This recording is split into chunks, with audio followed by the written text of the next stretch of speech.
Et salut à tous, bienvenue sur l'Initio Location en direct de la camionnette du Renault Trafic qui est allouée sur Limal. Si vous avez besoin, n'hésitez pas. Alors aujourd'hui, je vais vous parler des 3 secrets pour avoir une flotte plus profitable. Alors, on commence directement par un message que j'entends très souvent, c'est que la location de voiture, c'est nul et qu'on ne gagne pas d'argent. Alors c'est clair, déjà, si vous espérez tirer un revenu et devoir payer donc tout ce qui va avec, cotisations sociales et tout ça. Dans les premières années, déjà c'est pas évident dans toutes les entreprises de se rémunérer les 3 premières années, mais encore plus dans la location de voiture. Pourquoi? Parce qu'il y a un amortissement en fait du véhicule, ce qui fait qu'on est quasiment en, en équilibre. On dégage un petit peu d'excédent, mais c'est pas ouf au début. Et c'est seulement après qu'on gagne en fait, soit en revendant le véhicule après 2 ans, 3 ans ou 4 ans, ou soit on laisse tourner les flottes. Et là, vraiment, on commence à encaisser. Mais donc, c'est un business assez long et il faut attendre, en fait, tout simplement, entre 3 4 ans et 5 ans. Et ça, il y a peu de personnes qui me l'ont dit au début. Mais donc voilà. Le premier point, c'est la maintenance. Donc la maintenance chez le concessionnaire. Alors, j'ai eu 2 tactiques différentes par rapport à ça. Déjà, premièrement, quand j'ai débuté, il n'y a aucun concessionnaire qui m'a aidé. Donc, c'est-à-dire, c'était compliqué chez tout le monde, hein. Je crois qu'un des seuls, c'était Citroën, vraiment, à m'avoir un peu financer un véhicule sans trop être chiant. Sinon, VW, BM, Audi, enfin je les ai tous faits, hein. J'avais été voir Mercedes aussi. Fiat, le groupe Stellantis en général, vous allez dire Citroën, mais c'est parce qu'ils avaient un autre garage encore. Maintenant, c'était bien.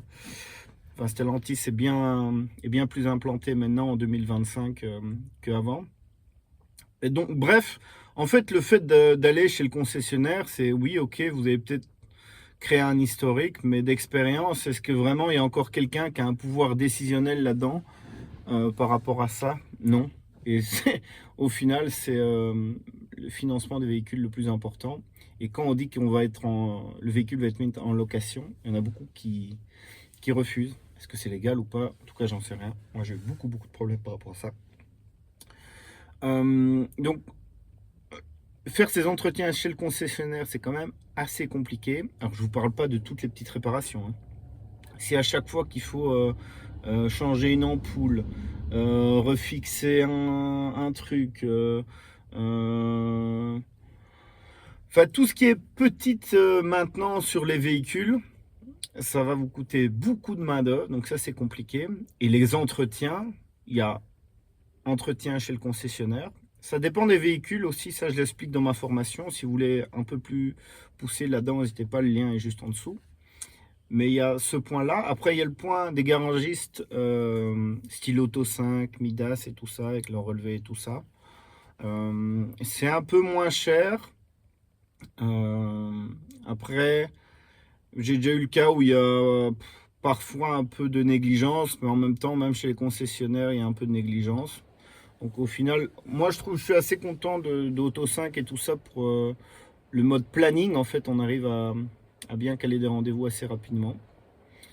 Ça dépend en tout cas de chaque région. Et puis il y a le garagiste indépendant, si vous le connaissez bien. Euh, et ça peut vraiment être game changer. Avoir un garagiste, c'est vraiment un des atouts primordiaux, que ce soit pour refaire les phares, que ce soit pour des réparations un peu plus ardues, ou simplement des vidanges. De ne pas vous faire assassiner, de ne pas payer la concession. Donc ça, c'est le premier secret. Essayez de trouver le bon garagiste, c'est vraiment clé. Ensuite, le deuxième point, c'est la perte des clés. Les clés, c'est une véritable horreur. Alors d'autant plus qu'ils se sont mis sur un véhicule à 20 000 euros à vous donner une deuxième clé sans télécommande. Ça, je trouve ça quand même un peu poussé, mais bon, il n'y a pas de petites économies. Et c'est de toujours laisser le double de ces clés-là dans le véhicule et garder l'original, la télécommande, celle qu'on s'est dupliquée, en votre possession. Parce que si vous faites pas ça, et si vous jouez à un moment donné en se disant il me reste plus qu'une clé, je vais la mettre en location et on continue, si vous perdez ça, ça peut vraiment chiffrer et vous plomber genre à coût de 2000 balles sur un véhicule. Donc super, super important ça. Ayez toujours un double des clés et faites bien attention à ça. Et alors le troisième point, c'est par rapport à l'organisation, c'est d'avoir tout sur le cloud. Que ça soit perte de téléphone, que ça soit accessible en fait partout, que ça soit pour envoyer un document à l'assurance, pour envoyer des informations à la police, pour envoyer des informations GetAround. Parce que dans ce petit jeu-là, en fait, tout le monde va chercher en fait la moindre excuse pour pas avoir une restitution d'assurance, que vous ne soyez pas couvert par l'assurance, que la police ne vous remet pas un véhicule parce que vous n'avez pas les documents. Donc le fait de s'organiser et de mettre tout bien en place, c'est aussi, je le détaille un peu plus dans l'information, moi ce que j'ai mis en place pour tous mes véhicules, comment je trie, comment je m'organise, qu'est-ce que j'ai mis en place pour vraiment pouvoir, on va dire, dégainer rapidement. Je vous explique tout ça. Mais voilà, donc c'est les 3 points principaux. Je fais un petit récap, c'est la maintenance du véhicule, les clés et le cloud, l'organisation administrative. Donc voilà, si ça vous intéresse, n'hésitez pas, contactez-moi. Et sinon, je vous dis à bientôt. Si vous avez besoin d'un véhicule sur Wavre ou sur Bruxelles, on en a toujours 15. Là, on a eu le vol de la Golf. On va voir un peu comment ça va se dérouler, la suite de l'aventure par rapport à ça. Je vous tiens au courant. Mais ça commence déjà avec des CRA où en fait ils nous envoient un lien, je leur envoie tous les fichiers, puis en fait je renvoie une autre adresse mail, on me dit qu'on n'a rien reçu. Donc ça aussi, la pugnacité, on va dire, c'est vraiment super important. Toutes les semaines, il faut être derrière et il faut relancer. Donc voilà, si vous êtes déjà loueur de voiture, courage à vous. Et si vous êtes locataire, je vous montre un peu tout l'envers du décor qu'il y a derrière. On essaie quand même de faire au mieux, mais c'est quand même...